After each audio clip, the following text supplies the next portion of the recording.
आसन के अभ्यास से पेट के अंगों की मालिश और पेट पर अतिरिक्त फैट को कम करने के अलावा डायबिटीज को कंट्रोल करने में मदद मिलती है। डायबिटीज पेशेंट मंडूक आसन को कैसे करें, ये आपको बताएंगे योग स्पेशलिस्ट ज्योति साहू। तो शुगर के लिए है मंडूक आसन, जो कि बहुत लोग थोड़ी बहुत कहीं ना कहीं गलती करते हैं। वो मैं आपको बताऊंगी कि सही तरीके से मंडूक आसन कैसे कर सकते हैं।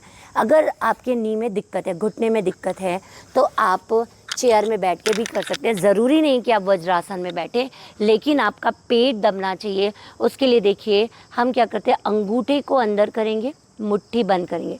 ये आपके 3 पॉइंट बनते हैं, 1 2 3, और ये 3 पॉइंट बनते हैं। उसको आपको नाभि के नीचे नवल पे आपको रखना है, सांस भरना है और पूरे टाइम आपका हेड अप रहेगा। बहुत लोग सिर नीचे कर देते हैं, उससे क्या होता है कि आपकी बॉडी की 27% वेट आपके गर्दन में पड़ता है। तो अगर आपको सर्वाइकल नहीं है तो आपको सर्वाइकल होने का चांस हो सकता है। तो इसलिए आपको अपने गर्दन को भी बचा के रखना है और प्रॉपर तरीके से आपको मंडूक आसन का फ़ायदा भी लेना है। तो आप ये इस तरह से बना लिए, लंबी गहरी सांस लेंगे और छोड़ते हुए आपको देखिए मेरा नेक ऊपर ही है और सिर्फ मैं कमर से झुक रही हूँ।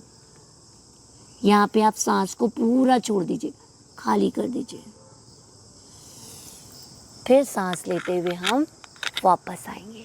हर आसनों में आपको सांसों का बहुत ज़्यादा ध्यान रखना है कि कब हमें श्वास लेना है, कब हमें श्वास छोड़ना है। देखिए कि पाचन को हम कैसे सुधार करें, पाचन तंत्र हमारा कैसे मजबूत रहे। ये बैठ के हम पहले करेंगे मेरु वक्रासन, जिसके लिए हम पैर को फैला लेंगे और फिर आप दोनों हाथ को पहले आप होल्ड करेंगे। और आप देखिए ध्यान देंगे कि बहुत ज़्यादा आपको झुकना नहीं है, क्योंकि अगर कमर में दर्द है तो आपका दर्द बढ़ सकता है। तो आप ध्यान रखें किस तरह से। और अगर आपको सर्वाइकल है तो आप ऐसे सिर को नहीं झुकाएंगे, सामने देखिए। तो इससे आपका जो नेक है वो भी स्वस्थ रहेगा और आपको दिक्कत नहीं होगी। आप इस तरह से 10 काउंटिंग तक होल्ड कर सकते हैं। फिर उसके बाद फिर लेफ़्ट टू राइट आपको जाना है।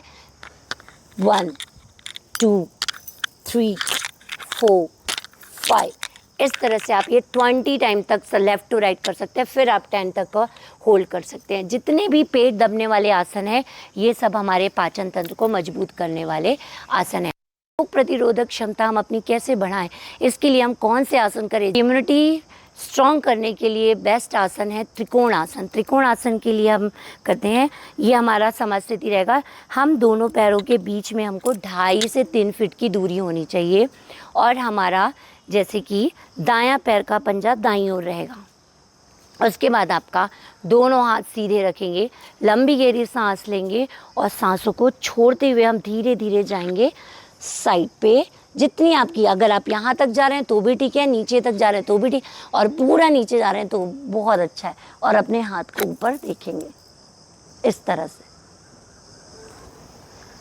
वापस आएंगे। 10 to 15 सेकेंड, 20 सेकेंड आप अपने शरीर की क्षमता के हिसाब से आप कर सकते हैं। फिर यही अभ्यास हम जाएंगे लेफ़्ट साइड पे। दोनों हाथ सीधे, सांस भरेंगे और छोड़ते हुए हम जाएंगे और होल्ड हो जाएंगे 10 to 15 सेकेंड। आपकी यहाँ पे ब्रीदिंग नॉर्मल रहेगी। सांसों का विशेष तरह से ध्यान रखेंगे। हमें योगा नहीं करना, हमें योग करना है। योग मतलब आप प्रॉपर हर आसन में कब आप इनहेल करें, कब आप एक्सहेल करें, ये आपका ध्यान होना चाहिए। तो ये अभ्यास आप 3 से 4 बार रिपीट कर सकते हैं, त्रिकोण आसन। उसके बाद इम्यूनिटी स्ट्रॉन्ग करने के लिए मैं आपको बता देती हूँ गौमुख आसन। गौमुख आसन के लिए हम बैठ जाएंगे। इसके लिए आपको पैर को क्रॉस करना है, इस तरह से एक दूसरे के ऊपर क्रॉस करना है। हमको बैठना नहीं है, आपका ये दोनों पैर बाहर की ओर रहेगा और जो पैर आपका ऊपर है वो हाथ आपका पीछे जाएगा, पीछे। और फिर ये दूसरा हाथ है वो आपका अपोजिट, और आपके फिंगर्स को पीछे आपको लॉक करना है और इस तरह से, और आंखें बंद रहेगा और सांस लेते रहेंगे, छोड़ते रहेंगे। और चलिए